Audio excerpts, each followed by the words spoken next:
Teman-teman sekalian, baru kita kaitkan, kalau setelah wudhu ini kemudian saya makan, boleh nggak?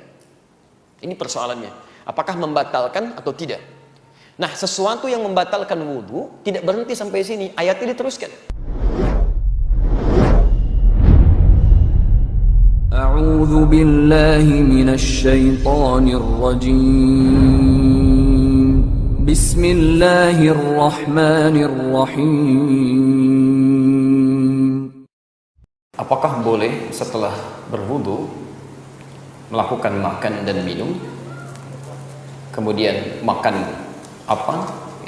Berat ataukah ringan yang sekiranya bisa terkait dengan kondisi wudunya? Ini mungkin maksudnya apakah membatalkan wudu atau tidak? Mohon solusinya apakah ada dalam Al-Quran. Baik, kita bisa ambil teori tentang wudu pertama. Ada di Quran surah ke-5 Al-Maidah ayat yang ke-6, posisi paling kiri sebelah atas.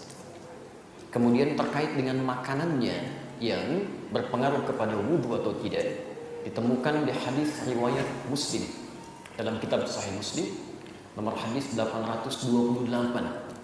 Nanti kita coba uraikan keterkaitan di antara keduanya. Teman-teman sekalian, mari kita ambil hukum umum dulu dalam wudu. Quran surah ke-5 Al-Maidah ayat yang ke-6. Ya ayyuhalladzina amanu, hai orang-orang yang telah menyatakan dirinya beriman kepada Allah. Idza qumtum ila shalah, jika Anda ingin menyempurnakan salat. Mohon garis bawahi dulu kalimat ini.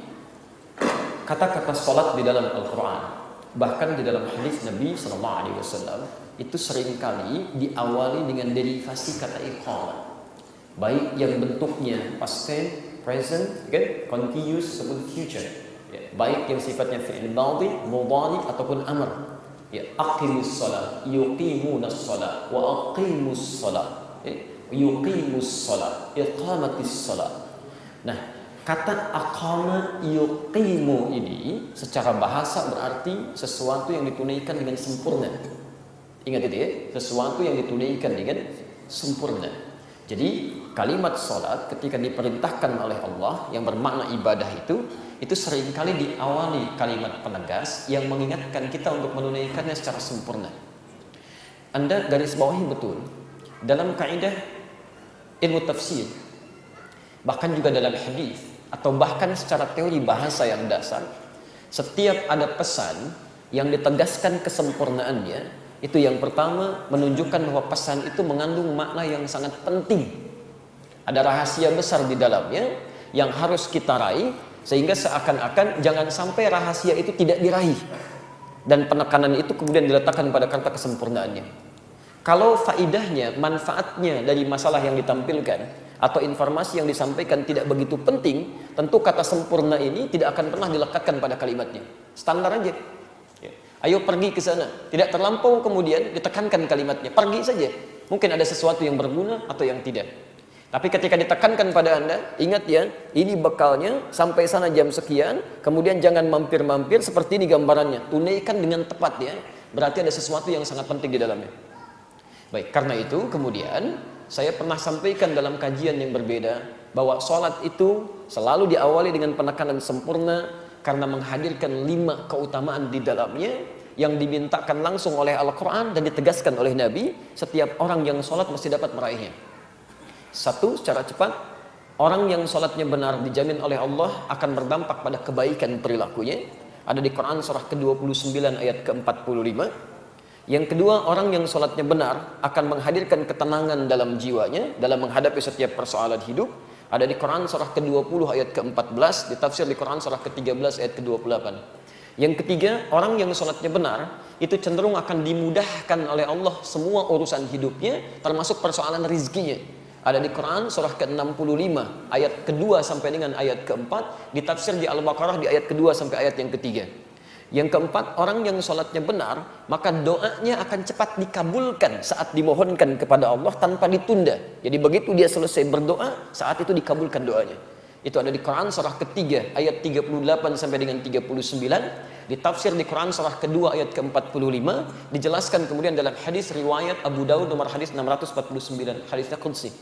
Dan yang terakhir, yang kelima, orang yang sholatnya benar itu dijamin langsung oleh Allah dalam Al-Quran akan diberikan kesuksesan dan kebahagiaan dalam hidupnya. Itu ada di Quran surah ke-23 ayat 1 sampai dengan ayat keduanya. Karena itulah kemudian Nabi menekankan betul, jika ada orang ingin menyempurnakan sholatnya dengan baik, maka perhatikan tahapan-tahapannya.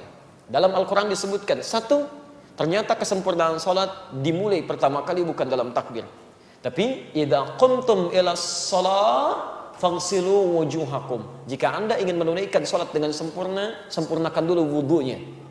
Ingat, dimulai dari wudu. Ya, mulai basuh wajah dengan sempurna. Bahkan tafsir ayat ini Anda bisa temukan nanti di Al-Bukhari nomor hadis 751, hadis Muslim nomor hadis 397, ya, dan ada juga di Al-Bukhari nomor hadis 757. Kalau nomornya berbeda, cari babnya. Namanya babul musi fis shalah. Bab tentang orang yang sholatnya bermasalah. Ya, saya sering sampaikan tentang persoalan ini. Ja'a rajulun ila Nabi sallallahu alaihi wasallam. Datang seorang lelaki pada Nabi sallallahu alaihi wasallam, namanya Khalad Az-Zuraiqi. Fadakhala ila al-Masjid Nabawi, masuk ke Masjid Nabi, fa shalla bi jambin Nabi sallallahu alaihi wasallam, kemudian salat di samping Nabi sallallahu alaihi wasallam. Tatkala beliau selesai salatnya, sallama yaminan wa syamala, salam ke kanan dan ke kiri, faqala lahu an-nabiy sallallahu alaihi wasallam. Maka Nabi sallallahu alaihi wasallam berkata pada orang ini, "Shalli fa innaka lam tusalli." Anda silakan salat lagi karena Anda belum salat. Disebut belum salat. Fa'ada salatahu 3 marat, maka mengulang orang ini salatnya sampai 3 kali. Faqala lahu an-nabiy sallallahu alaihi wasallam mithla ma kana. Maka Nabi sallallahu alaihi wasallam mengulang kembali kalimat serupa yang tadi. Shalli fa innaka lam tusalli. Anda salat lagi karena Anda belum salat. Faqala, maka dia berkata, ya Rasulullah, ma uhsinu ghairah. Ya Rasulullah,